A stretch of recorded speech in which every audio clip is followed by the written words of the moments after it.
Scam ஒன்று இருக்கு. Okay, இது தாவேகா கண்டுபிடிச்சிருச்சோன்னு நான் நினைக்கிறேன். இப்போ நம்ம பிரைவேட்டா அப்ளை பண்ணக்கூடிய ஹெல்த் இன்சூரன்ஸ் இருக்கு. ஆமா சார். நீங்க 8000 ரூபாய் கொடுக்குறீங்கம்மா, ஆனா உங்களுக்கு எந்த பிரச்சனையும் வரல. ஆனா அந்த இன்சூரன்ஸ் மணி எங்க போகும்? 8000 ரூபாய் நீ பேங்க் வச்சுக்கிட்டோம், ஒன்றும் பிரச்சனை கிடையாது. அதுக்கு தான் நீ பாலிசி போடுற. ஆனா அந்த 8000 ரூபாய் நீ இன்வெஸ்ட்மெண்ட் பண்றல, இன்வெஸ்ட்மெண்ட் பண்ணாம அந்த அமௌண்ட் வச்சிருக்கனா உனக்கு வட்டி அதிகமாகும். அப்ப அந்த காசு நீ என்ன பண்ற? அத மத்திய அரசு கோரிக்கை வச்சு இதை இம்ப்ளிமெண்ட் பண்ணாங்கன்னா மிக 25 லட்சம் இல்ல 50 லட்சம் கூட கொடுக்கலாம்.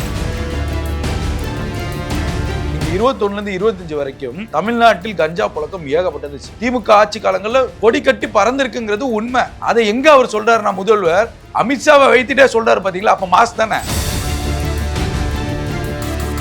ஆர்டிஓ ஆஃபீஸ்ல இருந்து டிஆர்ஓல இருந்து பைக் ஃபேன்சி நம்பர்ல இருந்து எல்லாத்துலயுமே தான் கை வச்சிருக்காங்க. அதுதான் மரிய வில்சன் சொன்னாரு, 15000 கோடி உள்ள வந்திருக்கு, வரப்போது எக்ஸ்பெக்டட் அமௌண்ட்னு சொல்றாரு. அப்ப இந்த மாதிரி எல்லா இடத்தையும் ஓட்டைகளை தாவேகா அடைக்க ஆரம்பிச்சிருச்சு. இது திமுக போன்ற கட்சிகளுக்கு வயிற்றெரிச்சலா இருக்கு. 60 வருஷம் நம்ம தூங்க போட்டு வச்சிருந்தோம், இவங்க எல்லாம் முடிச்சுட்டானுங்களேங்கிற ஒரு பயம் வந்துருச்சு. ஸ்டாலின் இஸ் மோஸ்ட் டேஞ்சரஸ், கருணாநிதினு சொல்லுவீங்க. இது எங்க விஜய் சைலன்ஸ் இஸ் மோஸ்ட் டேஞ்சர்னு நான் சொல்றேன். அதனால அவர் அமைதியா இருக்கிற வரைக்கும் நீங்க தப்பிச்சிட்டீங்க. அவர் ஆட்டம் காண்டிட்டாருன்னா நீங்க எல்லாருமே ஆபத்தான நிலைக்கு மாறிடுவீங்க. விஜய் அவர்களுக்கு ஒரு ஆசை வந்துருச்சுமா, எனக்கு எதிராக ஈக்குவலான பர்சன் உதயநிதி இல்லைங்கிறத அவர் தெரிஞ்சுக்கிட்டாரு. எதிர்கட்சியாக திமுக இது செயல்படலங்கிறத முதல்வரே புரிஞ்சுக்கிட்டாரு. அப்ப ஸ்டாலின் அவர்கள் சட்டசபைக்கு வரணுங்கிறத விரும்புறாரு முதல்வர் விஜய் அவர்கள்.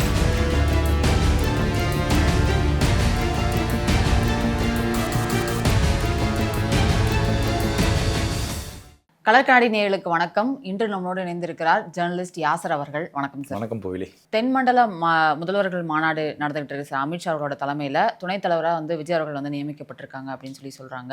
அந்த துணைத் தலைவர் அப்படிங்கிற ஏதாவது பொசிஷனுக்கு அதிகாரம் ஏதாவது இருக்கா? இந்த மாநாடுல என்ன நடக்கும்? விஜய் அவர்கள் என்ன கோரிக்கைகள்லாம் மற்ற முதல்வர்கள்ட்ட வைப்பாங்க அப்படிங்கறத மட்டும் கொஞ்சம் டீட்டெயிலா சொல்லுங்க சார். ஃபர்ஸ்ட் இந்த மாநாடுங்கிறது மத்திய அரசுடைய ஏற்பாடு தான். மாநில அரசுல எந்த மாநிலத்தில் நடத்துறாங்களோ அந்த மாநிலம் தான் எல்லா பொறுப்பையும் ஏற்றுக்கணும். அப்போ அந்த மாநிலத்துக்கு ஒரு அதிகாரம் கொடுப்பாங்கல்ல, அதுதான் முதல்வர் விஜய்க்கு துணைத் தலைவராக கொடுத்துரு. ஏன்னா அவர் தான் எல்லாத்தையும் டேக் ஓவர் பண்ணி எல்லாமே சிறப்பாக பண்ணி கொடுக்கணும். எந்த வித பிரச்சனைகளும் இல்லாமல் என்னென்ன கோரிக்கைகள் வைக்கிறாங்க. இது சிம்பிளாக சொல்ல போனால் ஆடியன்ஸுக்கு கிராமப்புறங்களில் இந்த படங்கள்லாம் பார்த்தீங்கன்னா சுத்துப்பட்டியில் 8 ஊர் இருக்கும், அதுக்கு ஒரு நாட்டாமல் இருப்பார்ல, அந்த மாதிரி 8 ஊர் நம்ம தான் நாட்டாமல் அமித்ஷா. அவ்வளோதான் சிம்பிளாக சொல்ல போனால். இது என்னென்னா சுழற்சி முறையில் நடக்கும். ஒவ்வொரு மாநிலத்திலையும் ஒவ்வொரு காலகட்டங்களில் சுழற்சி முறையில் நடக்கும். இது போன முறை ஸ்டாலின் பீரியடில் நடக்காம விஜய் பீரியடில் நடத்திருக்குது. தமிழ்நாட்டுக்கு ஒரு பெரிய கிஃப்ட்னு நம்ம பார்க்குறோம். ஸோ அந்த மாதிரி ஒரு சூழல்லாம் இருக்குது. ஸோ அந்த அடிப்படையில் நம்ம தமிழ்நாட்டுக்கு சுழற்சி முறையில் இந்த சவுத் ஜோனல் வந்திருக்கு. இப்போ இதில் என்னென்னா எல்லா மாநிலத்தினுடைய நெருக்கமாக இருக்கக்கூடிய இந்த 5 மாநிலங்களும் இருக்கக்கூடிய பிரச்சனைகள், எல்லை பிரச்சனைகள், நதிநீர் பிரச்சனைகள், இதை தான் எடுத்து வைப்பாங்க, கோரிக்கைகளை வைப்பாங்க. இப்போ அந்த கோரிக்கைகளை இந்த நாட்டாமை முன்னாடியே அவங்க சரி பண்ணிடணும். அதுக்கப்புறம் வழக்கு தொடர்றதோ, அதுக்கப்புறம் எல்லைகளில் பிரச்சனை பண்ணுறதோ, உங்கள் மாநிலத்தில் இருக்க கட்சிகள், தமிழ்நாட்டில் இருக்க மாநில கட்சிகள் அங்கங்கே போராட்டம் பண்ணுறதோ இந்த மாதிரிலாம் பண்ணக்கூடாது. அதுக்காக தான் இது பேசிக்காக கொண்டு வந்த ஒரு ஸ்கீமு. ஸோ இந்த அடிப்படையில் எல்லாருமே அவங்களுடைய கருத்துக்களை சொல்லி அந்த குறைகளை நிவர்த்தி செஞ்சுக்குவாங்க. கூடுதலாக மத்திய அரசு மேலே என்ன தவறு இருக்குங்கிற இதை ஒட்டுமொத்தமாக இந்த மாநில முதல்வர்கள் எடுத்து வச்சு அதை அவரும் கிளியர் பண்ணிக்கணும். இந்த கோரிக்கையை எடுத்துகிட்டு போய் பிரதமர்கிட்ட சொல்லுவார். அங்கே தலைமையில் அவங்க ஆலோசனை பண்ணிவிட்டு இது மசோதாவாக நம்ம இதில் பேசுவாங்க. நாடாளுமன்றத்தில், மக்களவையில், மாநிலங்களவையில் 2 அவையிலையுமே பேசுவாங்க. இந்த மாநாடு குறித்து என்ன நடந்துச்சுங்கிற அமித்ஷா அங்கே விளக்குவார். ஸோ இதுதான் இப்போ நம்ம இதில் தமிழ்நாட்டில் நம்ம தமிழ்நாட்டுடைய முதலமைச்சர் என்ன எடுத்து வைப்பார், என்ன பேசுவாருங்கிறதா ஒரு பெரிய எதிர்பார்ப்பு. இவர் வாயை திறக்க மாட்டாருன்னு எதிர்கட்சிகள்லாம் குற்றச்சாட்டு வைக்கிறாங்க. இன்னைக்கு அவர் பேசக்கூடிய விஷயங்கள் என்னென்ன அப்படின்னு பார்த்தீங்கன்னா, புள்ளி விவரங்களோட சில விஷயங்களை வெளியிட்டிருக்காங்க, சொல்லியிருக்காங்க. அப்படின்னா குறிப்பாக தமிழ்நாட்டின் முதலமைச்சர் மேகதாது அணை கட்டக்கூடாதுங்கிறதுல உறுதியா இருக்காரு, மிக உறுதியா இருக்காரு, பலமாக இருக்காரு. வாய்ஸ் அவரோட தான் ஓங்கி இருக்காங்க, அதில் மாற்று கருத்து கிடையாது. அவர் எல்லாரும் இருக்கும்போது அமித்ஷா முன்னிலையிலும் அதுதான் பேச போறாரு. ஸோ அப்போ கர்நாடகாவில் மேகதாது அணைங்கிறது வேணாம், 2 மாநிலங்களுக்கும் ஏற்றாறு போல காவிரியில் என்ன பிரச்சனை இருக்கோ அந்த சிக்கல்களை பேசியே முடிச்சிருவோம் அப்படிங்கிறத முதலமைச்சர் இன்றைக்கு பதிவு செய்கிறாரு. அந்த முதலமைச்சர் பதிவு செய்யும் போது இவங்க இந்த கூட்டத்துக்கு வர முறையே கடந்த வாரமே கர்நாடகா என்ன பண்ணிச்சு அப்படின்னா, இந்த காவிரி மேலாண்மை சம்பந்தமாக ஒரு அறிக்கையை ரெடி பண்ணி புதுமையான திட்டங்கள் இந்த இஷ்யூலாம் கலர் பண்ணி உச்சநீதிமன்றத்துக்கு தாக்கல் பண்ணிட்டு தான் இங்கே வந்திருக்காரு, சேஃபாக வந்திருக்காரு.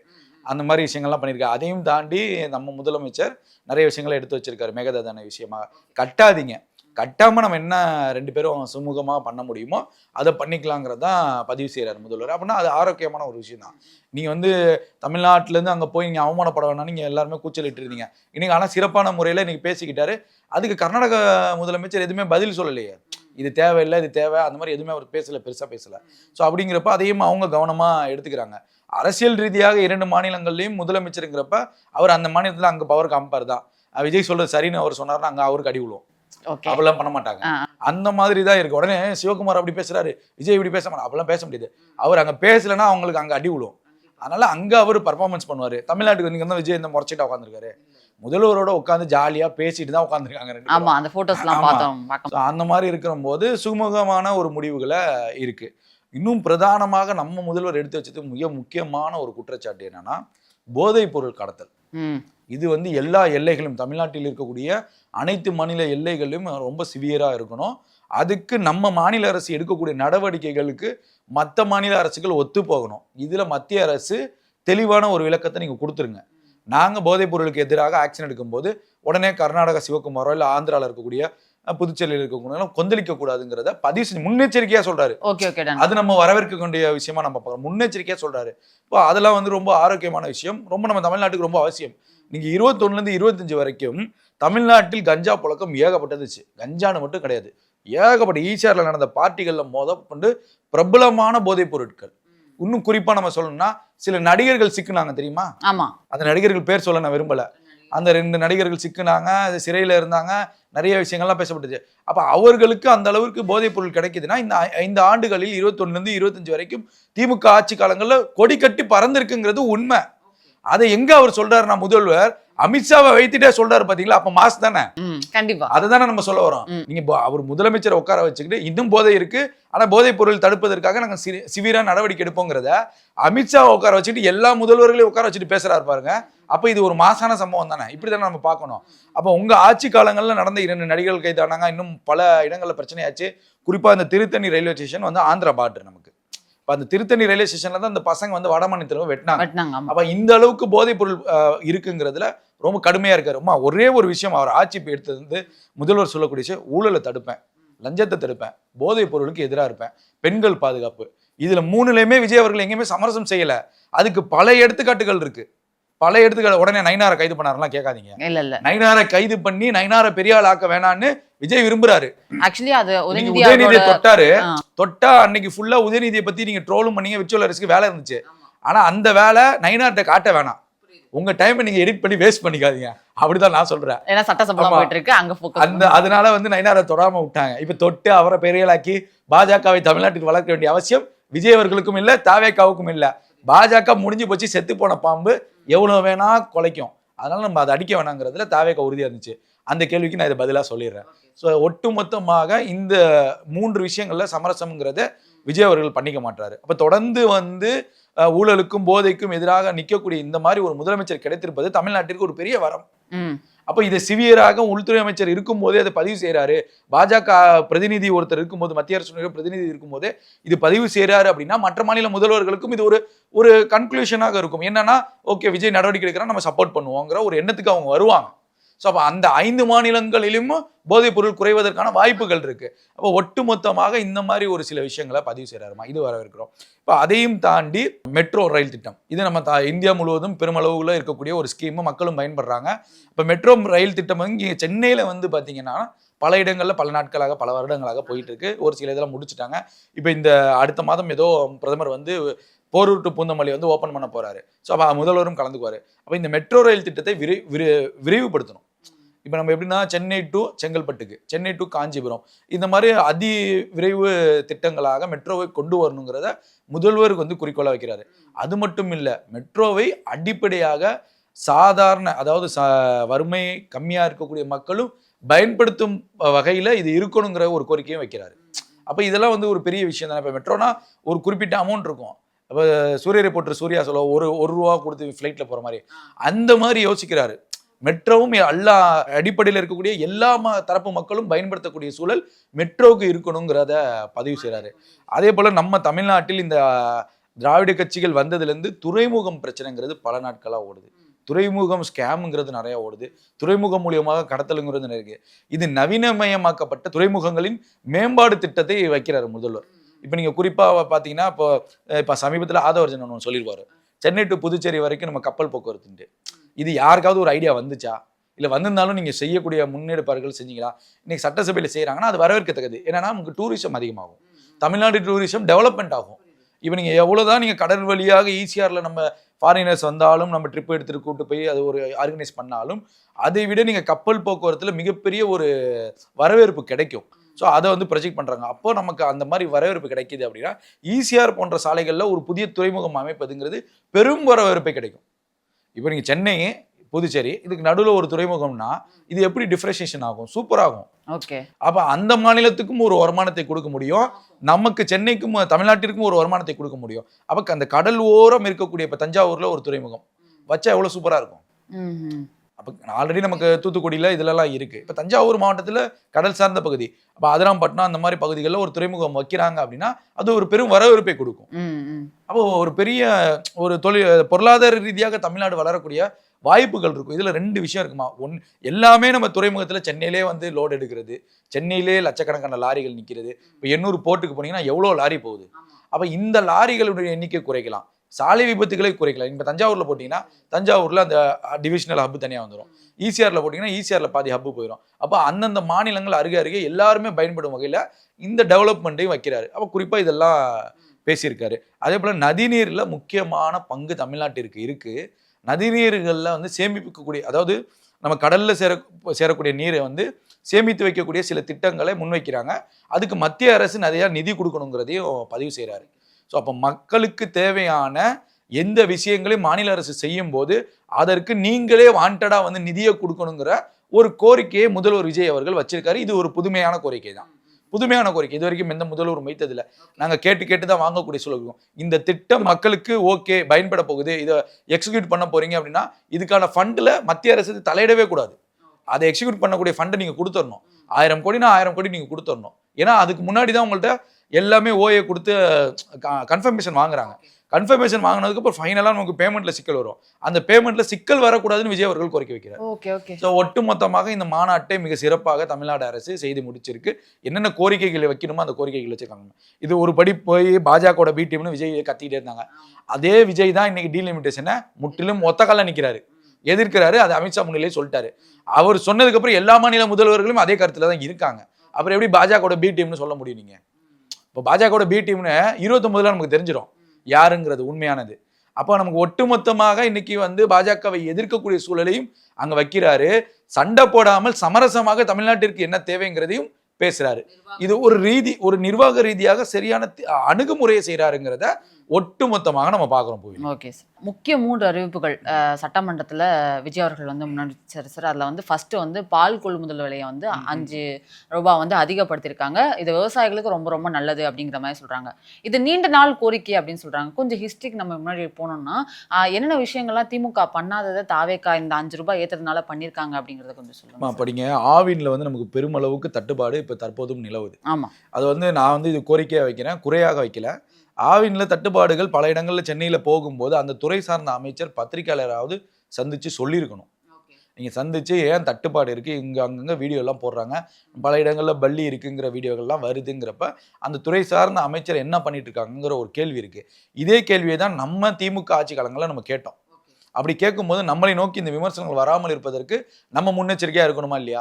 நம்ம ப்ரீவியஸாக வந்து சில நடவடிக்கைகள் எடுத்துருக்கணுமா இல்லையா? அப்போ இந்த அமைச்சர்கள் கொஞ்சம் சுறுசுறுப்பாக இருக்கணும். எல்லாத்துக்கும் முதல்வரே சொல்லணுங்கிறதே எதிர்பார்க்காதீங்கன்னு நான் சொல்ல வரேன். எல்லாத்துக்கும் ஏன் முதல்வர் சொல்லணும்? அப்புறம் எதுக்கு நீங்கள் அமைச்சர் ஆகிறீங்க, அதுக்கு பிறகு சட்டமன்ற உறுப்பினர் ஆகிறீங்க, எல்லாத்துக்கும் அவர் பேசணும், எல்லாத்துக்கும் அவர் பவர் சென்டர்னா அப்புறம் நீங்கள் எதுக்கு தான் இருக்கீங்க? எதுவுமே பண்ண மாட்டீங்களா? வந்து தேய்ச்சிட்டு தான் போவீங்க சட்டமன்றத்தை. அப்போ உட்காந்து இந்த துறை சார்ந்து ஒரு வீடியோ வருது அப்படின்னா நீங்கள் அதை தெளிவுபடுத்திருக்கணுமா இல்லையா? கண்டிப்பாக. அவள் பால் முகவர்கள் சங்கத்திலேருந்து எவ்வளோ புகார்கள் 21லேருந்து 25 வரைக்கும் இருந்துச்சு. இப்போ பொன்னுச்சாமின்னு பால் முகவர்கள் சங்க தலைவர் இருக்காரு. அவர் கிட்டத்தட்ட எனக்கு வாட்ஸ்அப்பில் அனுப்புவார், சோசியல் மீடியாவில் போடுவார். ஆவின் பால் திருட்டு போகாத இடமே கிடையாது சென்னையில். ஆவின் பால் வந்து கொண்டு வந்து வைப்பாங்க நம்ம வேன்லேருந்து திருட்டிட்டு போவானுங்க. இந்த மாதிரி ஸ்கேம்லாம் நினச்சி வீடியோ ஆதாரப்பூர்வம் வச்சு 1-2 தான் கைது பண்ணாங்க திமுக ஆட்சி காலத்தில், பெருமளவுக்கு கைது பண்ணல.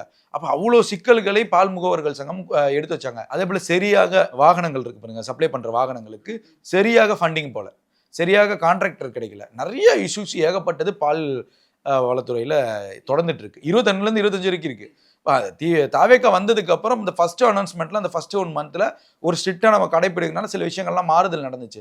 அதுக்கப்புறம் தட்டுப்பாடு ஏங்குறது ஒரு பிரச்சனை வரப்போது நீங்க பேசணும். அப்ப அந்த தட்டுப்பாடுக்காக முதல்வர் எந்திரிச்சு நாங்க பால் கொள்முதலுக்கு காசு தர வரைக்கும் நீங்க ஏன் டைம் விட்டீங்கன்னு நான் கேட்கறேன். இது ஒரு கேள்வி எனக்கு. நான் தப்பு குறை சொல்லல, கோரிக்கையை தான் வைக்கிறேன். அந்த அளவுக்கு நீங்க விட்டுறாதீங்க. எல்லாத்துக்குமே முதல்வர் பதில் சொல்ற அளவுக்கு நீங்க போகாதீங்கன்னு நான் சொல்ல வரேன். உங்களுக்கு வேலை செய்ய அவர் வரல, மக்களுக்கு வேலை செய்ய வராரு. உங்களுக்கு சேர்த்து தான் அவர் வேலை செஞ்சுட்டு இருக்காரு. ஏன் அவருக்கு சிரமத்தை கொடுக்குறீங்கன்னு சொல்ல வரேன். எல்லாத்துக்கும் நீங்க சுயமா யோசிக்க மாட்டீங்களா? சுயமா நீங்க போய் முதல்வர்கிட்ட கோரிக்கை வைங்க, சுயமாக நீங்க சிந்திச்சு பைங்க. ஒரு பத்திரிகையில சந்திப்பு கொடுக்கறது கூட நீங்க யார்ட்டையா பர்மிஷன் கேட்கணுமா? அப்படிலாம் சூழல் இருக்குல்ல. அப்ப நீங்க உடனே பதில் சொன்னாதான் அந்த முதல்வருக்கு ஒரு சந்தோஷம் வரும். இப்போ முதல்வர் என்ன நினைப்பாரு, சரி நம்ம இதெல்லாம் கேர் பண்ணிக்கணும், நம்ம மற்ற துறைகளை பார்க்கலாங்கிற ஒரு இன்ட்ரெஸ்ட் இருக்கும், மற்ற விஷயங்களை பார்க்கலாம்னு இன்ட்ரெஸ்டும். அப்போ மக்களோட பழகக்கூடிய விஷயங்கள் இருக்கும். நீங்க திருப்பி உங்களுக்கும் சேர்த்து அவர் பதில் சொல்லணும்னா அவர் எப்போதான் போய் மக்கள்கிட்ட பேசுவாரு, எல்லாம் பாரு. அப்ப விமர்சனங்கள் திமுக வைக்கும், அதுக்கும் நீங்க தான் பதில் சொல்லணும். அப்ப என்ன பண்ணுவீங்க? அப்ப இந்த மாதிரி சிக்கல்கள்லாம் இருக்குல்ல. ஸோ இதெல்லாம் நம்ம களையணும். அப்ப பால் முகவர்களுக்கு கடந்த ஆட்சி காலங்கள்ல 3 ரூபாய் கொடுத்தாங்க. இப்ப தாவேக்கா 2 ரூபாய் கொடுத்துருக்கு. ஆனா அந்த 2 ரூபாய் கொடுத்தது மகிழ்ச்சின்னு சங்கத்தினர் சொல்லியிருக்காங்க. அப்ப இந்த 2 ரூபாய் எப்படி கொடுக்குறாங்க அப்படின்னா, நமக்கு 10 லட்சம் கோடி கடன் இருக்கும்போது, நிதிநிலைகள் சுமைகள் இருக்கும்போது, பட்ஜெட்டுகள் பெருமளவுக்கு தாக்கல் செய்யும் போதும் கூட இந்த 2 ரூபாய் உயர்த்துவதுங்கிறது பெருமளவுக்கு வரவேற்கத்தக்கது. இப்ப இதுல சங்கத்தினர் சொல்லக்கூடிய சில விஷயங்கள் நம்ம பேசும்போது, ஆனா எல்லாமே சூப்பரா இருக்குன்னா ஒன்றும் பிரச்சனை கிடையாதுங்க. இப்ப என்னன்னா இந்த 2 ரூபாய் கொடுக்குறாங்க, சேர்த்து நமக்கு கொள்முதல் விலை 5 ரூபாய் தானே கொடுக்குறாங்க, மொத்தமா 5 ரூபாய் வரும். இது திமுக அதிமுக காலங்கள்ல நமக்கு வருவதற்கு அந்த 5 ரூபாங்கிறது அக்கௌண்ட்ல வருவதற்கு போராடி வாங்கணுங்கிற விஷயத்த பதிவு செய்யறாங்க. இது தாவேக்கா அரசு வந்ததுக்கு அப்புறம் ஆனா இது இருக்காதுன்னு நாங்க நினைக்கிறோன்னே, நீங்க பேசுங்க அப்படின்னாங்க. இப்ப நம்ம என்ன சொல்ல வரோம்னா, இந்த 5 ரூபாய் அந்த 3 ரூபாய் கிடைக்கும் போதே தடுமாறி அந்த பால் முகவர்கள் கிடைக்கும் போது நீங்க 5 ரூபாய் கொடுக்கும் போது மிக விரைவாக கொடுங்க. ஓகே, அது நான் கோரிக்கையா வைக்கிறேன். மிக விரைவாக கொடுத்தீங்கன்னா அங்க திருட்டு முறைகேடுகள் குறையும். அந்த 5 ரூபாய் 1000 லிட்டருக்கு அவர் 5 ரூபான்னு கணக்கு வச்சுக்கோங்களேன். ஒரு பால் கொள்முதலுக்கு அந்த 1000 லிட்டருக்கு அவருக்கு 5 ரூபாய் வர வரைக்கும் அவர் எவ்வளவு நாள் வெயிட் பண்ணணும்? அப்ப அதுக்குள்ள சில கலப்படங்கள் நடக்கும், அதுக்குள்ள நிறைய பிரச்சனைகள் நடக்கும். அப்ப அதுக்குள்ள நமக்கு கொடுக்கக்கூடிய பால் ஒரு 1000 லிட்டர் ஆவினுக்கு கொடுக்குறாங்க அப்படின்னா நமக்கு 1000 வராது. நீ 5 ரூபாய் லேட்டா தானே கொடுக்குற, நான் பொறுமையா தான் கொடுப்பேன். ஒரு நண்பர் இருக்காருமா, நண்பர் செல்போன் கடை வச்சிருக்காரு. இதே நான் பஜாஜ்லயோ மற்ற ஃபைனான்ஸ்லயோ வாங்கினேன்னா அந்த IMI காசு கட்டலாம் லாக் பண்ணிடுவாங்க. இதே நான் நண்பர் முறையில் வாங்கினேன்னா 5000 தானேப்பா தரேன்ப்பா, கொஞ்சம் பொறுமையா இருப்பா. அப்பெல்லாம் அந்த எண்ணத்துக்குள்ள வராதிங்கன்னு சொல்ல வரேன். நீங்க கரெக்டா முடிச்சாதானே அடுத்தடுத்து நமக்குள்ளான ரிலேஷன்ஷிப் நல்லா இருக்கும். அப்ப அங்கதான் அந்த சிக்கலா இருக்கு. ஸோ அதெல்லாம் தாவேக்கா அரசு சரி செஞ்சிருச்சுன்னா இந்த 5 ரூபாய் கொடுத்தது வரவேற்கிறாங்க. எங்கேயும் விமர்சனங்கள் இல்லை. திமுகவே விமர்சனம் வைக்கலையே, இல்லைன்னா கொந்தளிச்சிருப்பாங்களே. மற்ற விஷயத்துக்கெல்லாம் கொந்தளிக்கிறாங்க. ஆனா அதையும் திமுக எப்படி போட்டுச்சாங்கன்னா, சில பேர் பால் விலை 41 ரூபாய் உயர்வு அப்படின்னு போட்டாங்க. என்னடா 41 ரூபாய் உயர்வு, கொள்முதல் விலை உயர்வு, இதுலயும் ஒரு நெரட்டிவ் செட் பண்ணி 1 மணி நேரம் நெரட்டிவ் செட் பண்ணி விளையாண்டுட்டு இருந்தாங்க. அதையும் நம்ம தாவேக்கா பசங்க அடிச்சு உடைச்சிட்டாங்க. டேய், பால் விலை உயர்வு இல்லடா, பால் கொள்முதல் விலை உயர்வுடான்னு சொல்லி அதையும் போட்டு உடைச்சிட்டாங்க. அப்ப அந்த அளவுக்கு திமுக செயல்படுது. நம்ம திமுக விட 2 மடங்கு வேகமா செயல்படணும்னு சொல்றேன். ஸோ இந்த மாதிரி சின்ன சின்ன விஷயங்கள் சொல்றாங்க. பால் இந்த கொள்முதல் விலைங்கிறது வரவேற்கத்தக்கதுமா. நீண்ட நாள் கோரிக்கை. பல விவசாயிகள் பால் கொள்முதலுக்கு 3 ரூபாய் ஏத்துனதுக்கு முன்னாடி தமிழ்நாட்டில் பால் முகவர்களும் பால் விவசாயிகளும் ரோட்ல பாலை கொட்டி போராட்டம் நடத்தினாங்க. நம்ம தமிழ்நாட்டில் திமுக முத்துவேல் கருணாநிதி ஸ்டாலின் அவர்கள் இருக்கும்போது நடந்த போராட்டங்கள், பெரும் போராட்டத்திற்கு மத்தியில், பெரும் எதிர்ப்புக்கு மத்தியில தான் அந்த 3 ரூபாங்கிறதை ஏத்துனாங்க. அது 1 ரூபாய் தான் இருந்துச்சு. 1 ரூபாய் அடிஷனலா சேர்த்து 3 ரூபாவா கொடுத்தாங்க. இப்ப நம்ம அந்த 1 ரூபாய் இல்லாம 2 ரூபாய் சேர்த்து 5 ரூபாவா கொடுக்குறோம். அப்ப இது வரவேற்கிறாங்க அவங்க. ஸோ ஆனா அந்த அமௌண்ட்டுக்கு வரது வரைக்கும் திமுக காலத்திலே போராடினாங்க. ஐயா எப்ப கொடுப்பீங்க ஐயா, அந்த நிலையை நமக்கு உருவாக்க வேணாம். நம்ம சீக்கிரமா கொடுத்துட்டோம் அப்படின்னா ஒரு பெரும் மாற்றம் நமக்கு கிடைக்கும். என்னன்னா மக்களுக்கு சரியாக தூய்மையாக எந்தவித கலப்படம் இல்லாமல் அந்த பால் அடிப்படையாக தேவைகளுக்கு பயன்படும். இல்லைன்னா அவன் 1000 கொடுக்குற இடத்துல 800 கொடுப்பான், 700 கொடுப்பான். அவன் நீங்க காசு கொடுக்கல, லேட்டா தான் கொடுக்கணும், வேற இடத்துக்கு கொடுப்பான். எங்க போகும்னா தனியாருக்கு போவோம். கண்டிப்பா. இப்போ அவங்களுக்கு போச்சுன்னா அவங்களுடைய வருமானம் அதிகரிக்குமா, ஆவியனோட வருமானம் அதிகரிக்குமா? அப்ப இந்த சிக்கல்கள்லாம் இருக்கு. இதெல்லாம் களை எடுத்துட்டாங்கன்னா சூப்பர். பெரம்பூர்ல வந்து 300 கோடி மதிப்பீட்டில் வந்து மல்டி ஸ்பெஷாலிட்டி ஹாஸ்பிட்டல் ஒன்று இருக்கு பண்றாங்க அப்படின்னு சொல்லியிருக்காங்க. வட சென்னை மக்களுக்கான ஒரு மருத்துவமனை அது இருக்குன்றதை வந்து அனௌன்ஸ் பண்றாங்க. இது என்ன இப்போ என்ன ஒரு கேள்வி வருதுன்னா, இதுக்கு முன்னாடி இவ்வளோ வருடம் வந்து திராவிட கட்சிகள் இருந்திருக்காங்க, வட சென்னை மக்களுக்கான ஹாஸ்பிட்டலா ராஜீவ்காந்தி மட்டும் தான் இருந்திருக்கா இதுக்கு முன்னாடி அப்படிங்கிற ஒரு கேள்வி. ஸ்டான்லி ஹாஸ்பிட்டல் இருக்கு. Okay okay. ஆர்எஸ் பாரதி ஒரு விஷயம் பேசியிருப்பாரு பாத்தீங்களா, அவ்வளவு பெரிய ஹாஸ்பிட்டல் கிண்டில சைதாப்பேட்டையில மா சுப்பிரமணியன் சொந்த செலவுல பண்ணாருன்னு சொல்லியிருப்பாரு. ஆமா சொந்த செலவுல. இல்ல சொந்த செலவுலாம் சொல்ல முடியாது. அப்புறம் எதுக்கு சாபம் விட்டீங்க? அவர் எதுக்கு சாபம் விட்டீங்க? சைதாப்பேட்டை மக்களுக்கு நல்ல இவங்க காசுல இருந்து எடுத்து கட்டி இவங்க காசுல இருந்து மக்கள் பயன்பாட்டு கொடுத்து இவ்வளவு பெரிய பில்டிங்கா நிக்குது. இதை பார்த்து கூட உங்க மனசாட்சி இல்ல, செத்து போங்கடாங்கிறீங்க. எப்படி அது உங்க? அது ஆக்சுவலி மக்களோட பணம், எது பண்ணாலுமே மக்களோட பணம். நான் இப்ப சொல்றேன், 350 கோடி செலவுல விஜய் அவர்களோட செலவுல கட்டுறாருன்னு சொன்னா நீங்க ஏத்துக்குவீங்களா? இந்த 5 வருஷம் கழிச்சு நம்ம சொன்னா ஏத்துக்குவீங்களா? கண்டிப்பா முடியாது. அப்ப நீங்க எவ்வளவு தைரியமா இருந்து அதுவும் ஒரு மேடை போட்டு அதுக்கும் மாசம் உட்காந்து சிரிக்கிறாரு. என்ன அரசியல்? அதான் என்ன அரசியல்? அதுல ஒரு இன்னொரு முன்னாள் அமைச்சர் இருந்தாரு, அது யாருமே கவனிக்கலன்னு நினைக்கிறேன். பெஞ்சமின் அதிமுக கலந்து இப்ப போய் சேர்ந்தாரு. அவர் சைலண்டா யோசிச்சு பாக்குறாரு, எங்கேயோ கொண்டு வந்து சிக்க விட்டிய செவ்வாழைங்கிற மாதிரி யோசிச்சுட்டு இருந்தாரு. அந்த மாதிரி சூழல்லாம் நடந்துச்சு. அப்ப இன்னைக்கு வட சென்னையில ஸ்டான்லி ஹாஸ்பிட்டல் மட்டும் இருந்துச்சு. அந்த ஹாஸ்பிட்டல்ல ஏகப்பட்ட சிக்கல்கள் இருந்துச்சு. அதுல நமக்கு தெரிஞ்சு ஹியூமன் ரைட்ஸ் வழக்கறிஞர்கள் 2-3 பெரும் வழக்குகள் அதுல போட்டிருக்காங்க. அதை நான் இப்ப நினைவுபடுத்துறேன். நீங்க செய்திகள்ல இருக்கு, கூகுள்ல நீங்க உள்ள போய் பாத்தீங்க அப்படின்னா, ஆபரேஷன் செய்யும் போது கத்திரிக்கோலை உள்ளேயே வச்சு ஆபரேஷன் பண்ணிட்டாங்க ஸ்டான்லி ஹாஸ்பிட்டல்ல. வந்திருக்கு, நியூஸ் வந்திருக்கு. அப்ப அந்த லேடிக்கு நமக்கு தெரிஞ்ச ஒரு வழக்கறிஞர் தான் ஹியூமன் ரைட்ஸ்ல வாதாடி அந்த மருத்துவர்கள் மேல நடவடிக்கை எடுத்தாங்க. ஆனா துறை ரீதியாக நம்ம நடவடிக்கை எதுவும் எடுக்கல. அதை சொல்ல வரேன்னா, துறை ரீதியாக எடுக்கல. ஆனா நீதிமன்றம் போய் அந்த பெண்மணி வெற்றி பெற்றாங்க. நஷ்டஈடாக சில லட்சங்கள் கொடுக்க சொன்னிச்சு நீதிமன்றங்கள். அப்ப நான் என்ன சொல்ல வரேன், அவ்வளவு தரம் தாழ்ந்து இருந்துச்சு, அங்க அவ்வளவு பிரச்சனைகள் இருந்துச்சு. அப்படிப்பட்ட ஒரு நீங்க சொல்லக்கூடிய டெவலப்மெண்ட் சொன்னீங்கன்னு வச்சுக்கோங்களேன் ஒரு வார்த்தைக்கு, அந்த டெவலப்மெண்ட் செக்யூரிட்டி எல்லாமே இருக்குன்னா கஞ்சா செடி எப்படி ஸ்டான்லி ஹாஸ்பிட்டலுக்குள்ள வரும்? அதுவும் நியூஸ்ல இருக்கு, நீங்க போட்டு பாருங்க. ஸ்டான்லி மருத்துவமனைக்குள் கஞ்சா செடி வளர்ந்தது அப்படின்னு ஒரு செய்தி இருக்கும், நீங்க பாத்தீங்கன்னா தெரியும். அப்ப இந்த அளவுக்கு தரம் கெட்ட அளவுக்கு ஒரு பாதுகாப்பு இல்லை, சரியான வசதிகள் இல்லை. ட்ராலி தள்ளிட்டு போனதுல இருந்து தலைமை வரைக்கும் லஞ்சங்கிற ஒரு கட்டுப்பாட்டுக்குள்ள வந்துச்சு. ஆனா இன்னைக்கு அருண்ராஜ் அவர்கள் பல விஷயங்கள்ல ஆன்லைன்ல கொண்டு வரும்போது நிறைய உடைக்கப்படும். நீங்க நிறைய கொண்டு வரப்படுது, நிறைய எல்லா இடங்களும் அவர் ஆய்வு பண்ண போகும்போது நிறைய இடத்துல லஞ்சம் வாங்குறாங்கன்னா அவங்களை வேலையை விட்டு தூக்குறாரு, சஸ்பென்ஸ் பண்ணாரு, எல்லாமே பண்றாரு. இது இன்னும் இந்த 5 வருடங்களுக்கு தொடரணுங்கிறத நம்ம சொல்ல வரோம். அப்ப அடிப்படையாக ஸ்டான்லி மருத்துவனுடைய டெவலப்மெண்ட்ங்கிறது குறைவுனாலதான் இன்னைக்கு 350 கோடியில அங்க ஒரு விஷயத்தை கொண்டு வராரு முதல்வருங்கிறப்ப, அது வந்து ஒட்டுமொத்தமா இதை எப்படி கொண்டு வராங்கன்னு நான் சொல்றேன். வட சென்னைனா அவருடைய தொகுதி மட்டும் கிடையாது. இப்ப நமக்கு ஸ்டான்லி ஹாஸ்பிட்டல் இருக்கு. ஸ்டான்லியில பெரும்பாலும் ஆர்கே நகர் இந்த மற்ற மக்கள் அதை பயன்படுத்திடுவாங்க. இப்போ நீங்கள் பெரம்பூரில் வைக்கும்போது பெரம்பூர் மட்டும் அதில் யூஸ் ஆகாது, குளத்தூரை சேர்ந்த மக்களும் யூஸ் பண்ணுவாங்க, திருவொற்றியூரும் வரும், ராயபுரமும் வந்துடும். அப்போ இங்கே அப்படியே நீங்கள் மாதவரத்துலேயும் ஒரு கோரிக்கையை எம்எல்ஏ வச்சிருக்காரு. அம்பத்தூர்லேயும் ஒரு 24 மணி நேரம் ஸ்பெஷாலிட்டி. இது வரைக்கும் அம்பத்தூர்ல 24 hours அரசு மருத்துவமனை கிடையாது. அது தாவேக்காவுடைய எம்எல்ஏ இப்போ வந்து அதை சட்டசபையில் பேசியிருக்காரு. அருண்ராஜ்ட கோரிக்கை வச்சிருக்காரு. அருண்ராஜ் இடைத்தே ஆய்வு செய்து கொடுங்கன்னா அதுக்கு இடைத்தேல ஆய்வு செஞ்சு ரெடியா இருக்கு.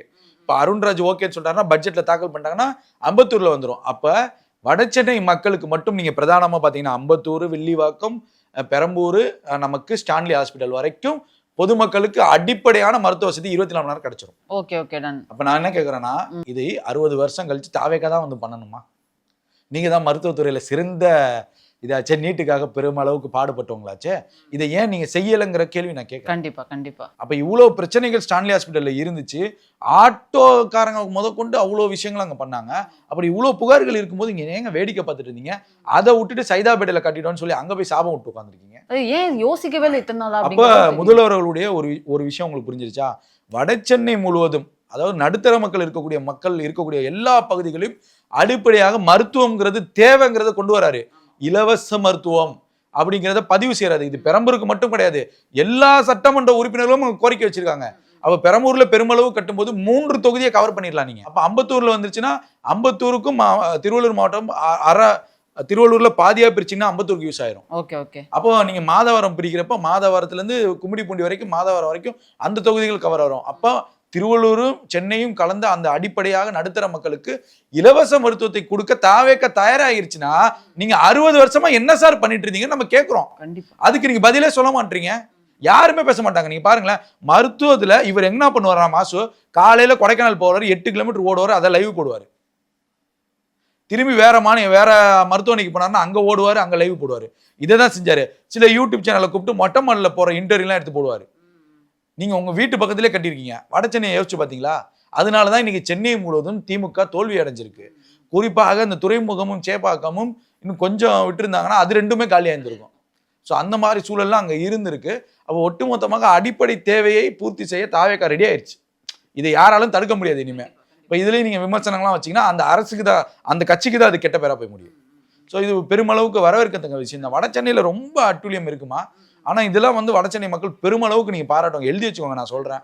இது ஒரு வருடத்திற்குள்ள முதல்வர்கள் கட்டி முடிச்சிட்டாங்க அப்படின்னா மிகப்பெரிய வரவேற்பு வட சென்னையில இருக்கும்.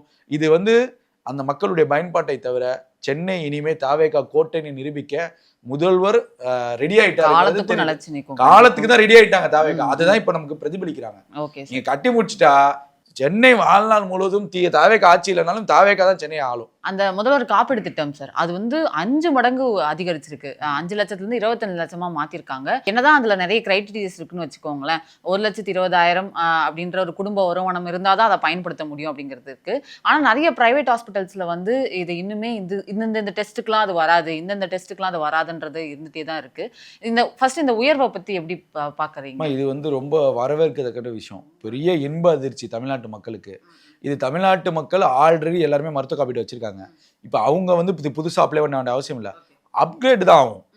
அந்த 5 lakhs to 25 lakhs அப்கிரேட் தான் ஆகும் அவங்களுக்கு. இப்போ புதுசா அப்ளை பண்றவங்களுக்கு தான் சில பேர் இருக்கும். இப்போ நான் இதுல என்ன ஒரு கோரிக்கையா வைக்கிறேன் அப்படின்னா, தாவேகாவுக்கு பல இடங்கள்ல சேவை மையம்னு ஒன்று செத்து போச்சு. பல இடங்கள்ல செத்து போச்சு. அடிப்படையாக சில மக்கள்லாம் ஆதார் எடுக்கவே அந்தந்த யூனிட்டுக்கு போறாங்க. அவர் வீடு இங்கே இருக்குன்னா அண்ணா நகரில் இருக்குன்னா அவர் அண்ணா நகர்லேருந்து இன்னொரு அண்ணா நகர் ஈஸ்ட்டுக்கு போகணும். வெஸ்ட்டில் இருக்காருன்னா ஈஸ்ட்டுக்கு போகணும். ஒரு 5 கிலோமீட்டர் தள்ளி தான் போகணும். அப்போ நீங்கள் சேவை மையம் எதுக்கு கொண்டு வந்தீங்கன்னா ஆதார்லேருந்து எல்லாத்தையும் அடிப்படையாக வாங்கலாங்கிறதுக்காக தான் சேவை மையம்னு கொண்டு வந்தாங்க. அது திமுக கொண்டு வரல, கவனமாக கேட்டுக்கோங்க.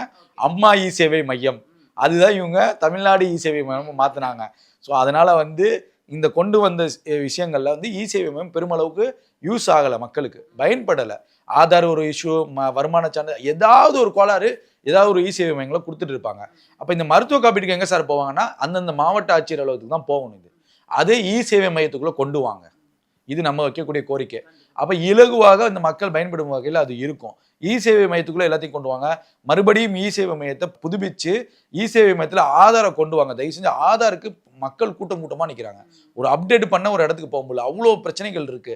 ஸோ அதெல்லாம் சேவை மையத்துக்குள்ளே கொண்டு வரணும். அப்போ இந்த மருத்துவ காப்பீட்டுங்கிறது அப்கிரேடு தான் ஆகும் ஒன்று.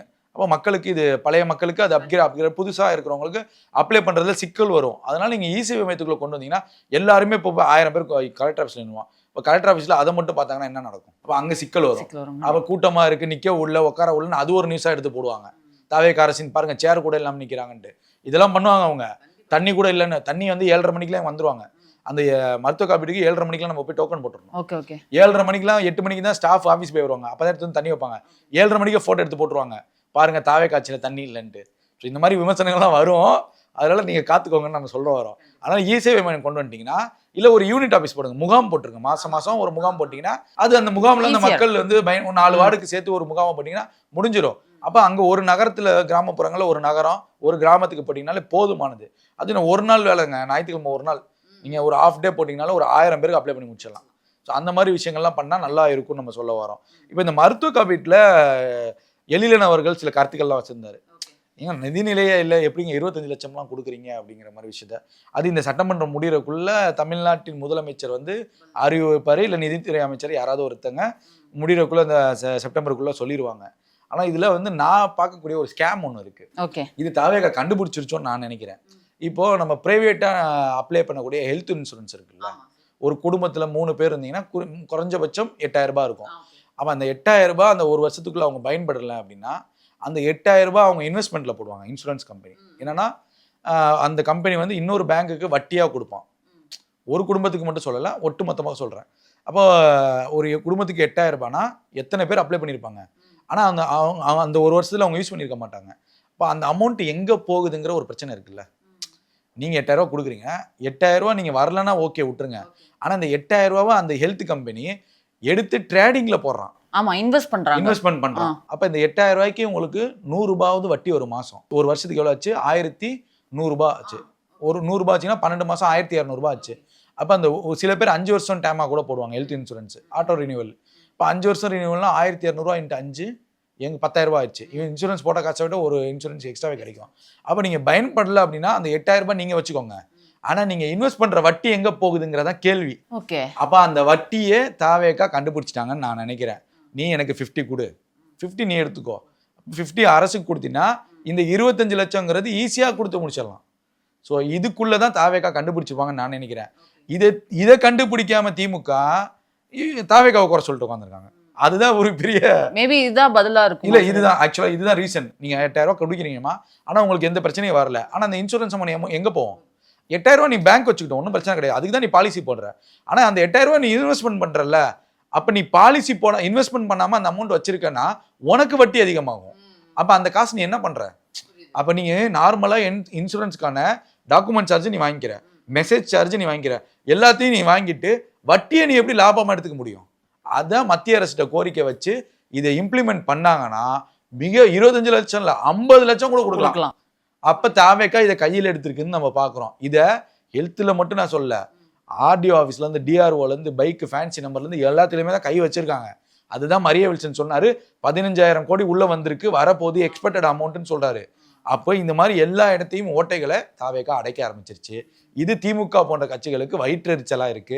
இப்போ இதெல்லாம் பண்ணிட்டாங்கல்ல, ஒரு வேலை அடுத்த 15 வருஷம் தாவேக்கா இருக்கு, அதுக்கப்புறம் திமுக வருதுன்னு வச்சுக்கோங்க. ஒரு வேலை வருதுன்னா, ஒரு வேலை வந்துச்சுன்னா மக்கள் திருப்பி கேள்வி கேட்பாங்கல்ல, விஜய் அதை செஞ்சாரு நீ ஏன் செய்யல?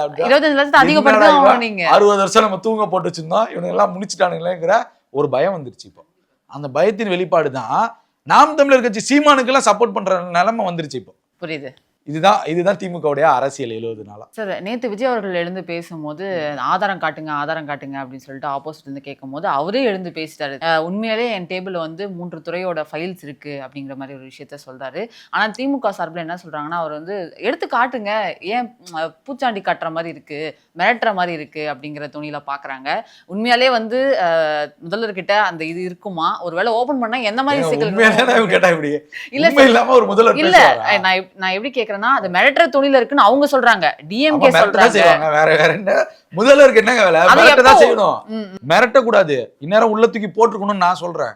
நீங்க உள்ள தூக்கி முதல்வர் போட்டிருந்தாருன்னா உங்களுக்கு பாவம் பட்சம் பாக்குறாரு பாத்தீங்களா, அதுவே பெருந்தப்பு. நீங்க அவர் தூக்கி உள்ள போட்டிருந்தாருன்னா இன்னைக்கு வேற லெவல்ல இருந்திருக்கும். உண்மையிலுமே சொல்ல வர, மக்கள் மன்றத்தில் முதலமைச்சர் விஜய் அவர்கள் நடவடிக்கை எடுத்து இவங்க குற்றவாளி நீங்க தயவு செஞ்சு காமிங்க உள்ளாட்சி தேர்தலுக்குள்ளேயாவது. இது பெரும் அளவுக்கு எதிர்பார்ப்பு இந்த மக்கள்கிட்ட இருக்கு.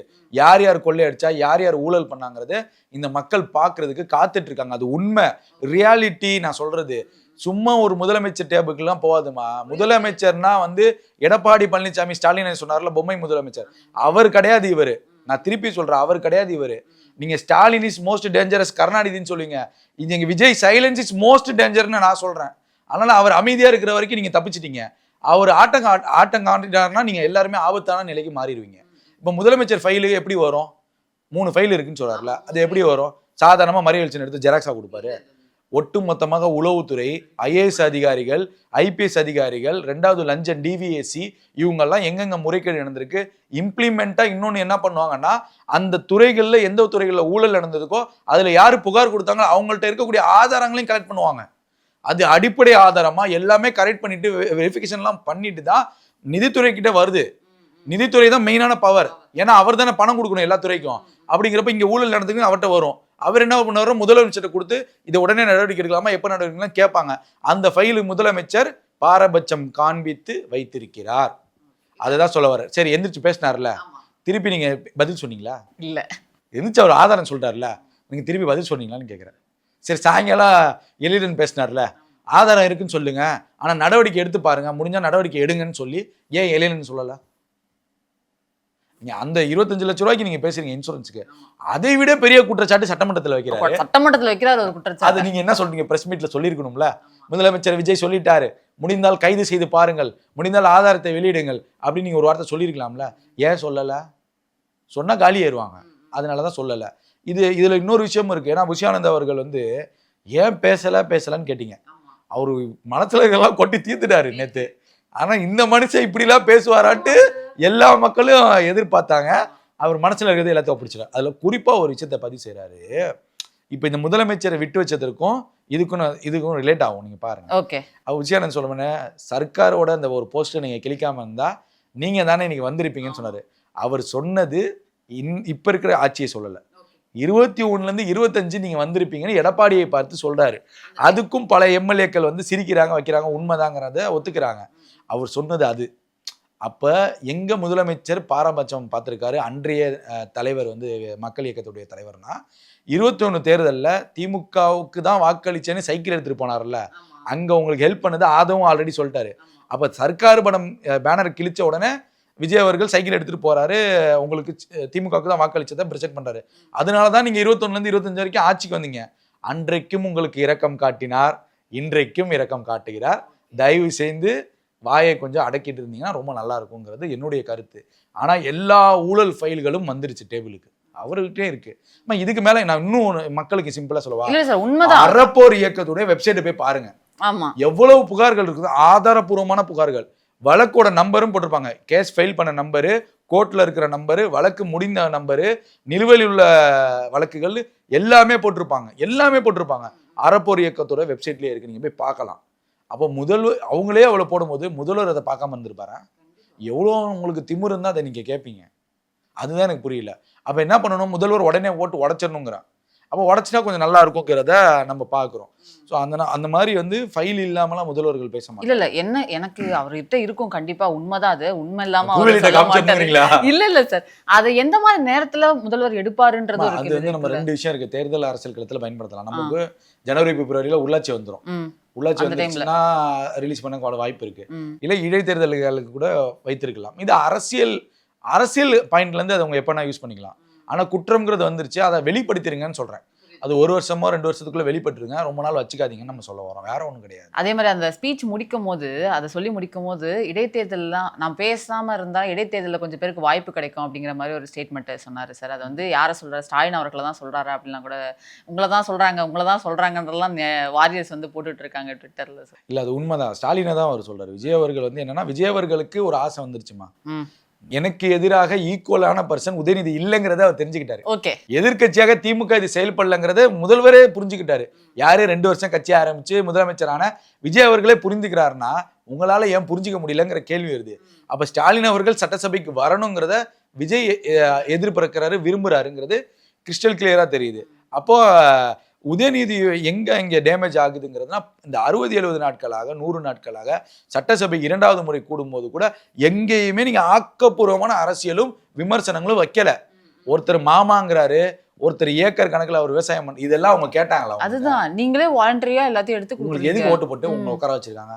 ஏதோ ஓட்டு நம்ம 20 லட்சம் ஓட்டுல வாங்கி ஜெயிச்ச மாதிரி ஆகினதெல்லாம் 1000 1500 ஓட்டு. அதுக்கு ஒரு விசுவாசமா இருங்க. அப்ப இவ்வளவு சிக்கல்களுக்கு மத்தியில உங்களை தூக்கி இங்க உட்கார வச்சிருக்காங்கன்னா அந்த விஷயங்களை உங்களால பேச முடியாத சூழல் இருக்கு. நீங்க 1000 ஓட்டுல ஜெயிச்சுட்டு வந்துட்டு அந்த மக்கள் ஏன் 1000 நல்லா பண்ணியிருந்தா ஏன் 1000 ஓட்டு கொடுக்க போறாங்க? 1500 ஓட்டு ஏன் கொடுக்க போறாங்க? நல்லா பண்ணாதனால தானே கொடுக்குறாங்க. அப்ப இவங்களால பேச முடியல. அதனால பர்சனல் அட்டாக்ஸ், பர்சனல் தேவையில்லாத விமர்சனங்கள், மாமாங்கிறது, மச்சாங்கிறது, அது கடலை சாப்பிட்றது, பேப்பர் வச்சு வாயில குத்துறது, இதுக்குதான் சட்டமன்றம் போனீங்க? எதுக்கு சார்? உங்களை விட சின்ன பசங்க தானே எல்லாம் அவ்வளவு எந்திரிச்சு பேசுறாங்க. உங்களால பதில் சொல்ல முடியுதா? இல்ல நீங்க எல்லாம் ராஜினாமா பண்ணிட்டு போங்க, இடைத்தேர்தல் வரட்டும், ஏதாவது ஒண்ணு பண்ணுங்க. எதுக்கு? இதுதான் ஸ்டாலினும் கோவப்படுறாருங்கிறேன். ஸ்டாலினும் கோவப்படுறாரு. இதெல்லாம் பார்த்து ட்ரோல் மெட்டீரியல் ஆனோன்னு ஒரு நாள் கூப்பிட்டு என்ன பண்ணுது, என்னைக்குன்னா MRK பன்னீர்செல்வம் பேசினார்ல, அன்னைக்கு இரவு எம்எல்ஏக்கள் கூட்டம் போறாரு அறிவாலயத்துல, கூப்பிட்டு லெஃப்ட் ரைட் எல்லாத்தையும் வாங்குறாரு. என்ன நீங்க பண்ணிட்டு இருக்கீங்க, ட்ரோல் பண்ணிட்டு இருக்கீங்க, எதுக்கு சட்டசபை அமைச்சு விட்டோம், எப்படி இருந்த எதிர்கட்சி இப்படி ஆக்கிட்டீங்களேங்கிற மாதிரி ஸ்டாலினுக்கு கோவம், உச்சகட்ட கோவம் போயிட்டாராம். உளவுத்துறையில ரிப்போர்ட் எல்லாம் வந்துச்சு, நிறைய செய்திகள்லாம் வந்துச்சு. எல்லாம் போட்டு முடிச்சோன்னே அடுத்த நாள் காலையில ஜூவில ஒரு நியூஸ் கார்டு வருது, உதயநிதி ஸ்டாலினுக்கு சீனியர்கள் மேல ஒரு டவுட். அப்படின்னா தாவேக்காவுக்கு ஏற்றாறு போல இங்க நகைச்சுவை பண்றீங்களா, தாவேக்கா அரசுக்கு ஆதரவாக சில சீனியர்கள் போறாங்கிற ஒரு அச்சம் வந்துருச்சு. அதுக்கு முன்னாடி ஜூவி வந்து ஒரு 3 பேர் போட்டோ போட்டு 3 லட்சியம் 1 நிச்சயம்னு ஒரு பஸ் பேஜ்ல போட்டிருப்பாங்க. சில முன்னாள் அமைச்சர்கள் தாவேக்காவுக்கு வருவது போல போட்டிருந்தாங்க. இப்போ அந்த விஷயமும் உதயநிதி இந்த நைட்டு மீட்டிங் நடக்குது, காலையில ஜூவில வருது அப்படிங்கிறப்ப எல்லாமே மேட்ச் ஆகுது. அப்ப தாவேக்காவுடைய ஆதரவு திமுகலையும் இருக்கு. அதுதான் ட்விஸ்ட். அதனால என்ன பண்றாரு, இது அந்த அளவுக்கு நம்ம தாவேக்கா வந்து திமுகவை பலவீனப்படுத்த ஸ்டாலின் அவர்களே வரணுங்கிறத விரும்புகிறாரு முதல்வர் விஜய் அவர்கள். இப்போ அங்கே தான் நமக்கு ட்விஸ்ட் இருக்குது. ஸோ இந்த மாதிரி சூழல் போகுது. ஸ்டாலின் அவர்கள் சட்டமன்றம் வரணுங்கிறத முதல்வர் விரும்புகிறார், நல்லா விரும்புகிறார். அது மாட்டுக்கிறது. அது அவர் வந்த பின்பு எப்படி இருக்குன்னா ஆரோக்கியமான அரசியல் நல்லா போகும். இப்போ நீங்கள் இப்போ உதயநிதி இல்லாத போது நீங்கள் எவ்வளோ பேசுறீங்க, உதயநிதி இருக்கும்போது அவ்வளோ பேசுறீங்கன்னா அப்போ எதிர்க்கட்சி தலைவருக்கு என்ன மரியாதை உங்களுக்கு புரியுதா? அப்போ ஸ்டாலின் அவர்கள் இருந்தால் இந்த மாதிரி பேசுவீங்களா நீங்கள்? அப்போ அங்கே கரெக்டான எல்ஓபியும் இல்லை அப்படிங்கிறது திமுகவும் புரிஞ்சுக்குது, விஜய் அவர்களும் புரிஞ்சுக்கிட்டார். இவர்களை வைத்து நம்ம ஆளுங்கட்சியாங்க பெர்ஃபார்மன்ஸ் பண்ணி பிரயோஜனம் இல்லை அப்படிங்கிறது தாவேக்கா ப்ரொஜெக்ட் பண்ணுது. அதுக்கு தலைவர் வந்தால் தானே நமக்கு பிரயோஜனமாக இருக்குங்க. அதனால இடைத்தேர்தலில் மென்ஷன் பண்ணுறாரு. இடைத்தேர்தலில் ஏதாவது ஒரு தொகுதி தாவேக்கா விட்டு கொடுக்க வாய்ப்பு இருக்குது. ஆனால் விட்டு மட்டும் கொடுக்காது, அதை மட்டும் நீங்கள் கனவுல கூட நினைக்காதீங்க. ஸ்டாலின் அவர்கள் வந்தாதான் பவரான அரசியலை செய்ய முடியுங்கிறத விஜய் ப்ரூவ் பண்றாரு. ஏன்னா நம்ம எலெக்ஷன்லேயே வந்து டிவிகே வெர்சஸ் டிஎம்கேன்னு சொல்லிட்டோம். அது சட்டமன்றத்திலையும் தொடரணுங்கிறத பாக்குறாரு. இன்னைக்கு திமுக விட எடப்பாடி சில பாயிண்ட் ஆக்கப்பூர்வமா எடுத்து வைக்கிறாரு. ஆமா, பார்க்க முடியுது. நல்லா புரியுது அவங்களுக்கு. அது வந்து தாவேக்கா உடைக்கணும்னு பாக்குது, சட்டமன்றத்துல உடைக்கணும்னு பாக்குறாங்க. ஏன்னா இங்க ஸ்டாலின் விசஸ் விஜய் தான் இருக்கணும், எப்பயுமே தான் இருக்கணும். உதயநிதிங்கிறத விரும்பல விஜய், அது கிளியரா தெரியுது. ஸோ அப்போ அதற்கான அரசியல் ஏற்பாடுகளையும் தாவேக்கா செய்யுது. அதனால தான் நான் இடைத்தேர்தலில் பேசாமல் இருந்தால் இடைத்தேர்தலில் சில பேருக்கு இருக்குங்கிறாங்க. ஆனால் இங்கே என்னன்னா ஸ்டாலின் அவர்களுக்கே துரோகம் செய்கிறது திமுக தான். ஏன்னா இல்லைன்னா 8 முறை அந்த பாக்ஸ் எண்ணிருப்பீங்களா, பிரச்சனை வருது. அதே போல் நீங்கள் டிஎம்கே ஐடிவிங்கில் ஃபேக் வீடியோவை போட்டு உங்கள் முதலமைச்சர் ஸ்டாலின் இருக்கும் போதே போன வீடியோ எடுத்து போடுறீங்க. அப்போ தொடர்ந்து திமுக தலைவரை அவமதிக்கிறதே இவங்க தான். அதே போல் திமுகவுடைய தலைவருடைய தந்தை தமிழ்நாட்டிற்கு எவ்வளவோ செஞ்சிருக்காரு. அந்த தந்தையை திருடன் என்று சொன்னவன், திருட்டு ரயிலில் வந்தவன் சொன்னவனை திமுகவுடைய முன்னாள் எம்எல்ஏ டிபேட் சொல்ல பாராட்டுறாரு. அப்போ திமுகவை அசிங்கப்படுத்துவது யாரு, தாவேக்காவா திமுகவா? திமுக தான். அப்படிதான் அதை பார்க்க முடியுது. நான் அதை தான் நான் கேள்வி கேட்குறேன். திருட்டு ரயிலில் வந்த கருணாநிதிங்கிறீங்க, சண்டாளன் கருணாநிதி நானே பாடுறேன் என் மேலே வேணா வழக்கு போடுன்னு சொன்ன தலைவர் இன்னைக்கு நவீன தமிழ் தேசிய தலைவர்னு ஒருத்தர் புகழ்றாரு. ஒருத்தர்னு சொல்லக்கூடாது, திமுக எம்எல்ஏ புகழ்றாரு. அப்படின்னா நீங்கள் யாருக்கிட்ட அந்த வார்த்தையை போடுறீங்க? உங்களுக்கும் அந்த கொள்கைக்கும் சம்மந்தமே கிடையாது. திராவிடர்லாம் திருடன்னு சொல்கிறவன் அந்த கொள்கை. நீங்கள் எப்படி அங்கே போகிறீங்க, எப்படி போகிறீங்க? அவர் எப்படி இப்போ தலைவர் வேற ஆனார் உங்களுக்கு? அதுவும் மற்ற வேற கட்சிக்காரன், கொள்கைக்கே சம்மந்தம் இல்லை, அதிமுக கூட சப்போர்ட் பண்ணால் கூட பரவாயில்ல, கொள்கைக்கே சம்மந்தம் இல்லாத கட்சி தலைவரை பேசும்போது உங்களுக்கு என்னங்க ரோசம் வருது? என்ன ரோசம் வருது? அப்போ ஒட்டுமொத்தமாக ஸ்டாலினை அசிங்கப்படுத்துவதற்கு திமுக தயாராகி கொண்டிருக்கிறது. அதுதான் விஷயம். அது தாவேக்கா தலைவர் விஜய்க்கு பிடிக்கிற, என்னடா இந்த ஸ்டாலினை இவ்வளோ அசிங்கப்படுத்துறீங்களே, அதனால அவர் சட்டசபை கொண்டு வரணும்னு அவர் விரும்புறாரு. பாரதிதாசன் அப்படிங்கிற ஒரு மாணவர் வந்து மலேசியன் யூனிவர்சிட்டியில படிக்கிறாரு. அவர் வந்து எனக்கு உதவித்தொகை வந்து கிடைக்க பெறல, ஆதி திராவிடர் அயல்நாட்டு திட்டத்திலிருந்து எனக்கு வரல அப்படிங்கிற ஒரு வீடியோ மாதிரி போட்டிருந்தாரு சார். அது வந்து அதை பார்த்தீங்களா? அவர் பேசினது வந்து நீங்க எப்படி பாக்குறீங்க? அதுல 2 விஷயம் இருக்குமா. நீங்க அந்த மாணவன் ஒண்ணு, இன்னொரு பையன் வந்து எங்களுக்கு எஜுகேஷன் விசாக்கு போயிருந்தோம், நாங்கள் இருக்கக்கூடிய நாட்டில் வந்து சில கட்டுப்பாடுகள்னால விசா ரத்தாகக்கூடிய சூழல் இருக்குது, 314 தமிழர்களுக்கு வந்து வாய்ப்பு மறுக்கப்படுகிறதுங்கிறத ஒரு வீடியோ பதிவு பண்ணியிருந்தார். இப்போ ஃபஸ்ட்டு அந்த வீடியோக்கு நான் சொல்லிடுறேன். அந்த வீடியோ என்னன்னா, ஒரு நாடு சில திட்டங்களையும் சில நடவடிக்கைகளையும் மேற்கொள்ளும். ஒன்று பாதுகாப்பு சம்பந்தமாக, இன்னொன்று பொருளாதார எக்கனாமிக் பலவீனம் அடைக்குதுன்னா அந்த நாடு சில விஷயங்களை மாறுதல் செய்யும். ஏன்னா அந்த நாட்டில் வந்து நீங்கள் பார்த்தீங்கன்னா பிரதமர் ஒருத்தர் தான் இருப்பார், நம்மளை மாதிரி 100 கட்சி அந்த மாதிரிலாம் கிடையாது. ஸோ அப்போ அந்த நாடு சில ஒருமித்த கருத்தோட எக்கனாமிக்ஸுக்கும் பாதுகாப்பு ரிலேட்டடான சில நடவடிக்கைகள் எடுப்பாங்க. அந்த நடவடிக்கைகள், அதாவது பேப்பர் மெட்டீரியல் நீங்கள் போன விசாவுக்கும் இப்போ இருக்கக்கூடிய நடவடிக்கைக்கும் இந்த விசா இன்மேட்ச் ஆச்சுன்னா உங்கள் மேலே நடவடிக்கை எடுப்பாங்க. அதுதான் அங்கே எடுத்துட்டு இருக்காங்க. உடனே வந்து தமிழ்நாடு கண்டுக்கல அப்படிலாம் இவங்க அப்படிலாம் கிடையாது. இது யாருக்கு இன்னொரு முறை நடந்திருக்கு அப்படின்னா, கேரளாவுடைய பிரபல நடிகர் மோகன்லாலுக்கு ஆஸ்திரேலியால விசா ரத்து பண்ணாங்க. ஓகே. ஏன்னா அவர் விசா எடுக்கக்கூடிய காலங்களில் இருந்த பேப்பரும் இப்போ ஆஸ்திரேலியா எடுத்துக்கக்கூடிய சில மாறுதலுக்கும் சம்மந்தம் இல்லைன்னு மோகன்லால் விசாவே ரத்து பண்ணாங்க.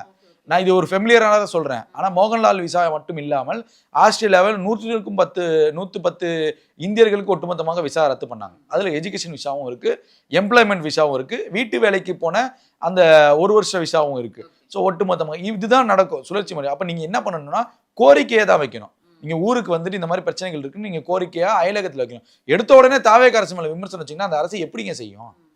அப்பயும் ஹெல்ப் பண்ணுவாங்க, ஹெல்ப் பண்ணாமலாம் இருக்கால. எடுத்த உடனே ஒட்டுமொத்தமாக போட்டு உடைக்கிறதுங்கிறது ஏற்புடையது அல்ல. ஸோ இந்த மாதிரி சூழல்கள்லாம் இருக்குது. உடனே அதை எடுத்து திமுக வைரல் பண்ணிட்டு அது ஒரு இது அங்கே என்ன நடந்துச்சுன்னே தெரியாமல் அவங்க பண்ணுறாங்க. இல்லை, அந்த மாணவர் பேசுறது உங்களுக்கு எப்படி? அது வந்து அவருக்கு வரல, அந்த நிதி உதவி வரல அப்படி அதுக்கு வந்து நான் இப்போ அந்த மாணவர் வந்து 2 வீடியோக்களை போடுறாரு. வன்னியரசு வந்து இது பதில் சொல்லிட்டாரு. சொன்ன உடனே வன்னியரசு என்ன நீங்கள் பொய் சொல்கிறீங்க, இது வரலாறு ரொம்ப இது பேசணும். அந்த அரசியல் பூர்வமாக ஆக்கப்பூர்வமாக அந்த இளைஞன் பேசும்போது நிச்சயமாக ஏதாவது ஒரு கொள்கையின் அடிப்படையில் இல்லாமல் பேச மாட்டார். அப்போ நல்லா கிளியராக தெரியுது. சரி, வன்னியரசு என்ன போய் சொல்கிறாருல்ல, நீங்கள் என்ன பண்ணியிருக்கணும், நீங்கள் மெயில் போட்டதை அட்டாச்மெண்ட் பண்ணீங்களா? நான் அரசுக்கு மெயில் போட்டேன், வாட்ஸ்அப் பண்ணேன்னு சொல்கிறீங்க, ஏதாவது அந்த ஃபைலோட அட்டாச் பண்ணியிருக்கணும்ல, ஏன் பண்ணலை அப்படிங்கிற ஒரு கேள்வி இருக்குது. சரி, நீங்கள் ஒரு மாணவன் தான் பாதிக்கப்பட்ட மாணவனா அப்படிங்கிற ஒரு கேள்வி இருக்குது. உங்களை போன்று அந்த திட்டத்தின் கீழே போன மாணவர்கள் எண்ணிக்கை எவ்வளோ, அவங்களுக்குலாம் பேமெண்ட் வந்துருச்சா, எல்லாத்தையும் நீங்கள் காமிச்சிருக்கணுமா இல்லையா ஆதாரப்பூர்வமா? இல்லை ஒரு 10 மாணவர்களாவது இணைந்து நீங்கள் ஒரு வீடியோ போட்டிருக்கணுமா? நீங்கள் ஒரே ஒரு நபர் மட்டும் போடுவது ஏன் அப்படிங்கிறத சந்தேகத்தை எழுப்புது. இப்போ மற்ற மாணவர்களுக்குலாம் போகாமல் இருந்திருக்கு, மற்ற மாணவர்கள்லாம் வீடியோ போட்டுருக்கணுமே. இப்போ உங்களுக்கு இருக்க எமர்ஜென்சி தானே அந்த பையனுக்கு இருக்கும். உங்களுக்கு மட்டும் ஸ்பெஷலாக வந்து மலேசியா கவர்மெண்ட் சுற்றி வளைக்க போதா? இல்லை. அப்போ மற்ற மாணவர்களும் சேர்த்து தானே சுற்றி வளைப்பாங்க. அப்போ அந்த மற்ற மாணவர்கள் யாருமே வீடியோ போடல, யாருமே கோரிக்கை வைக்காதப்போ உங்களுக்கு மட்டும் வரலங்கிறப்ப சிக்கல் இருக்குன்னா அந்த சிக்கலை மட்டும் சொல்லுங்க. ஒட்டுமொத்தமாக தாவேக்காவையும் வன்னியரசையும் விமர்சிப்பது எப்படி ஏற்றுக்க முடியும்? சரி, தாவேக்கா தான் தவறு செஞ்சிருச்சுன்னா தாவேக்காவும் என்ன பண்ணி, இன்னைக்கு அமைச்சர் 2வது முறையும் விளக்கம் கொடுத்துட்டாரு. அப்படி இல்லை, எல்லா ஃபண்டுமே அலாட்மெண்ட் பண்ணி போயிருக்கு. அந்த ஒரு மாதம் வந்து டிலே போக வாய்ப்பு இருக்குமா? ஏன்னா மே மாதம் பதவி வைக்கிறாங்கன்னா நீங்கள் அந்த ஸ்ட்ரக்சராக வரதுக்கு கிட்ட ஜூன் ஜூலை ஆயிரும். அப்போ அந்த ஜூன் மாதம் தவறதுக்கான வாய்ப்புகள் இருக்குது. ஒருவேளை இந்த பையன் சொல்கிறத படி பார்த்தீங்கன்னா 1 மாதத்திற்கான தவணையை நிற்கக்கூடிய வாய்ப்பு இருக்குது. மற்றபடி இப்போ கரண்ட்டில் போயிட்டு இருக்கும், ரன்னிங் ஆகிட்டு இருக்கும், அது தடுக்க முடியாது. அப்போ அந்த 1 மாதம் இருந்துச்சுன்னா அந்த 1 மாதத்தை மட்டும் சுட்டி காட்டியிருக்கணும். அப்போ இதில் வேறு எதுவும் அரசியல் சூழ்ச்சி இருக்குங்கிறது கிளியராக தெரியுது. அப்போ ஒட்டுமொத்தமாக இன்னைக்கு வன்னியரசு சட்டசபையில் இவ்வளோ பேர் இருக்கும்போது இன்னைக்கு எல்லா இளைஞர்களும் எடுத்து பார்க்குறாங்க. ஒரு அமைச்சர் பொய் சொல்ல முடியுமா? கண்டிப்பாக முடியாது. நேற்று சொன்னார், ரைட்டு பொய்ன்னு எடுத்துக்கலாம். இன்னைக்கு சட்டசபையில் பேசுகிறாரு, அது எப்படி நீங்கள் பொய்ன்னு? எதிர்க்கட்சி இருக்குது, எடப்பாடி இருக்காரு, வேலுமணி இருக்காரு, சிவி சண்முகம், வேலுமணி பையன்லாம் ஃபாரின்ல தான் பிஸ்னஸ்லாம் பண்ணுறாங்க, அவங்களும் தெரியாதா? அதே போல் ஸ்டாலினுடைய திமுகவுடைய அவ்வளோ பேர் இருக்காங்க, இவங்களுக்கு யாருக்குமே தெரியாதா? ஏமா ஐயுஎம்எல் மினிஸ்டர் இருக்காருமா, ஐயுஎம்எல் மினிஸ்டருக்கு தெரியாததா? இல்லை ஐயுஎம்எல்லுடைய எம்பி நவாஸ் கனிலா இருக்காரு, அவருக்கெல்லாம் தெரியாததா? அப்போ ஒட்டுமொத்தமாக ஒரு அரசியல் பிழையை ஏற்படுத்துறதுங்கிறது ஏற்படுவதில்லை. நீங்கள் பாதிக்கப்பட்டது நான் ஒருத்தன் பாதிக்கப்பட்டால் பரவாயில்ல, அந்த திட்டத்தின் கீழே எல்லாருக்குமே வரலங்கிறத எப்படி ஏற்றுக்க முடியும்? அப்போ எல்லாருமே வீடியோ போட்டுக்கணும்ல, எல்லாருமே எதிர்த்துருக்கணும்ல. அப்போ யாருமே எதிர்க்காத போது நீங்கள் எதிர்க்கிறீங்கன்னா அங்கே தான் சந்தேகம் வருதுங்கிறோம். உங்களுக்கு குறை சொல்லலை, நீங்கள் ஒட்டுமொத்தமாக ஒரு அரசை குறை சொல்கிறீங்க. எனக்கு வரல, வேகமாக நடவடிக்கை எடுக்கணும்னா அந்த அரசு செய்யும். நீங்கள் அதில் கொண்டு போய் வரலாறு பேசிட்டு இருக்கீங்க. அப்போ அங்கே தானே சந்தேகம் வருது.